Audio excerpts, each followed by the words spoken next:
L'invité d'Europe 1 en ce 1er mai est Marie-Georges Buffet. Bonjour. Bonjour.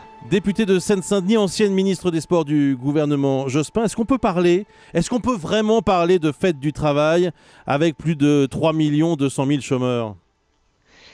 Écoutez, c'est surtout la journée des revendicatifs, c'est la manifestation de toutes les attentes des salariés qui va s'exprimer dans le cortège de Sud, de la CGT et de la FSU. Et je pense que ce cortège va être un cortège fort de colère. Mais sans malice de ma part, est-ce qu'il ne faudrait pas rebaptiser cette fête ? Fête du chômage, par exemple ? Non, parce que, vous savez, non, parce que je pense que ce que veulent ces hommes et ces femmes qui manifestent aujourd'hui, c'est un travail, c'est un emploi. Lutter contre le chômage, c'est lutter contre les politiques d'austérité menées partout en Europe et menées ici en France par François Hollande et son gouvernement. C'est se battre pour une politique de la relance par le pouvoir d'achat, une politique qui, par une fiscalité intelligente, permet aux entreprises de développer la recherche et l'innovation. C'est se battre pour faire en sorte que de nouveau il y ait un pôle financier public qui permette, qui empêche les banques de porter préjudice aux entreprises par les taux usuraires qu'elles pratiquent. Marie-Georges Buffet, est-ce que vous regrettez la division syndicale de ce 1er mai 2013 ? C'est tout de même un mauvais signal envoyé justement à tous ceux qui cherchent un emploi aujourd'hui. Bien sûr, j'aurais préféré que l'ensemble des syndicats se soient ensemble aujourd'hui, mais vous savez très bien qu'à l'origine de cette division, il y a la signature par un certain nombre de syndicats dont la CFDT, de l'accord ANI, cet accord dont on dit qu'il était un accord pour sécuriser l'emploi. On voit bien que c'est un accord qui vise à donner les moyens de chantage aux patrons contre les salariés. Quand vous voyez par exemple la PSA qui décide de licencier plus de 10 000 salariés et qui annonce qu'il va utiliser cet accord pour en plus faire pression sur les salariés qui restent à PSA sur leur temps de travail et sur leur salaire. Mais le rôle et la responsabilité des syndicats dans ces moments si particuliers, on parle d'union nationale pour un gouvernement, pourquoi pas une union sacrée des syndicats dans cette... Non, l'union sacrée des syndicats... Ça ne veut rien dire. Ça ne veut rien dire. Union nationale, union sacrée, ça ne veut rien dire. Sur quelle politique ? Sur quelles revendications vous faites l'union ? C'est ça l'essentiel. Moi, je suis prête à rassembler toute la gauche, mais sur une politique qui change réellement les choses. Se rassembler aujourd'hui sur une politique telle que celle menée par le gouvernement qui nous mène tout droit à la récession, chômage de masse, perte du pouvoir d'achat, eh bien, nous ne pouvons pas faire l'union avec une telle politique. Pour reprendre une formule restée célèbre, est-ce qu'on a tout essayé contre le chômage ? Non, on n'a pas tout essayé contre le chômage. Par exemple, est-ce qu'on a adopté une loi contre les licenciements boursiers ? Est-ce qu'on a fait en sorte que les représentants des salariés aient plus de pouvoir dans les conseils d'administration pour peser sur les choix de gestion des entreprises ? Est-ce qu'on a fait en sorte que les actionnaires soient mis sous le contrôle quand même des salariés ? Et ça ne ramène pas de la croissance, Marie-Georges Buffet, et ça ne ramène pas des emplois. Si elle ramène de la croissance, écoutez, prenez l'exemple de l'industrie automobile. Nous sommes en chute de plus de 12% des immatriculations. Pourquoi les gens n'achètent plus de voitures ? Tout simplement parce qu'ils ont une perte du pouvoir d'achat et parce qu'ils sont en crainte sur l'avenir. Ils ont peur de perdre leur emploi. Donc, tant qu'on n'aura pas relancé le pouvoir d'achat, lorsqu'on n'aura pas donné des garanties sur l'emploi, en adoptant par exemple la loi que nous proposons, les députés du Front de gauche, pour rendre plus difficile les licenciements, eh bien les gens hésiteront à renouveler leur automobile. Donc, on voit bien comment la perte de pouvoir d'achat entraîne du chômage avec les licenciements, parce que nos entreprises n'ont plus de débouchés. François Hollande, lui, a une boîte à outils. La formule est maintenant célèbre. Quel bilan tirez-vous de son action 1 an après son arrivée à l'Élysée ? Quel bilan tirez-vous de son action dans la lutte contre le chômage, justement ? Une formidable déception.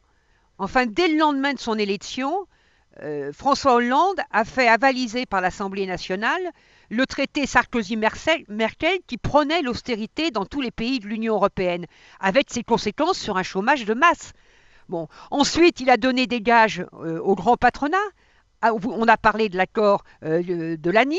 On a vu encore que ces jours derniers, il a de nouveau annoncé des baisses de cotisations sociales pour les entreprises, mais il n'a donné aucun signe aux salariés de lutte réelle pour maintenir ces salariés dans leur emploi. Donc c'est une énorme déception, je crois, que partagent de très nombreux salariés. Jean-François Copé, le président de l'UMP, affirme dans une interview à Valeurs Actuelles que la question se pose aujourd'hui de savoir si François Hollande est vraiment capable de diriger la France. Cette question est-elle légitime selon vous ? Venant de Jean-François Copé, elle est illégitime parce que je crois que l'UMP a montré son incapacité à sortir la France de la crise et à mener une politique qui permette à nos compatriotes de vivre mieux, bien au contraire.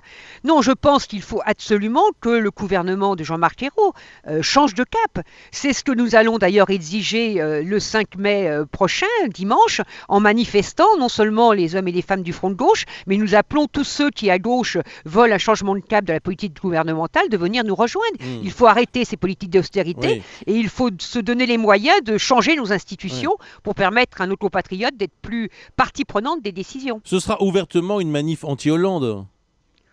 C'est pas une manif anti-Hollande, c'est une manif anti-politique d'austérité, c'est une manif pour une 6e République et pour une politique de relance de l'emploi, de relance de l'industrie. Voilà, c'est une manif qui va porter une alternative politique. C'est une manif pour, c'est pas une manif contre. Nous, on veut ouvrir de l'espoir. Un dernier mot, Marie-Georges Buffet, sur une question d'actualité qui n'a rien à voir avec le 1er mai, mais l'ancien ministre Claude Guéant a dû se défendre hier de tout blanchiment d'argent après la découverte d'une somme de 500 000 € sur son compte principal provenant, selon lui, de la vente de tableaux. Le PS a estimé que si l'enquête vient confirmer la nature frauduleuse de cet argent, nous serions en présence d'une véritable affaire d'État. Quel est votre sentiment ? Bon, écoutez, j'ai été indigné hier quand j'ai entendu M. Guéant évoquer les sommes en parlant de 25 000 € comme d'une broutille. Ils ne se rendent même pas compte que lorsqu'ils évoquent de telles sommes, pour des hommes et des femmes, ça représente des sommes fabuleuses par rapport à ce qu'ils gagnent, parce qu'ils sont au SMIC, parce qu'ils sont au chômage, parce qu'ils ont une petite retraite. Donc voir des responsables politiques parler comme ça des sommes d'argent sans se rendre compte que vraiment... je trouve ça... On a l'impression qu'ils ne connaissent pas la vraie vie, qu'ils ne savent pas comment les Françaises et les Françaises vivent, avec quelles sommes ils sont obligés de boucler les fins de mois. Oui, mais donc, on en parlait à l'instant avec Antonin André dans l'édito politique d'Europe 1. Il s'agissait aussi d'argent provenant de ce qu'on appelait les fonds secrets. Lorsque vous étiez ministre, il n'y avait pas d'argent comme ça qui circulait Mais lorsque nous sommes arrivés au gouvernement, très vite, le Premier ministre s'est emparé, le Lionel Jospin s'était emparé de cette question et avait mis fin justement à la circulation d'argent liquide. Parce que c'est vrai, je me rappelle que les cabinets étaient payés en grande partie en liquide et il n'y avait aucun contrôle sur l'utilisation que les ministres faisaient de la somme globale qui leur était remise. Et le Premier ministre de l'époque a dit qu'il faut mettre fin à ça et il faut qu'il y ait la transparence sur les salaires, sur des membres du cabinet. Alors moi je découvre avec stupéfaction qu'il y a un ministère, semble-t-il, qui n'avait pas appliqué les décisions prises par le gouvernement Jospin, le ministère de l'Intérieur. On parle de milliers de fonctionnaires, ce qui me paraît complètement inouï. J'espère que toute la vérité sera faite.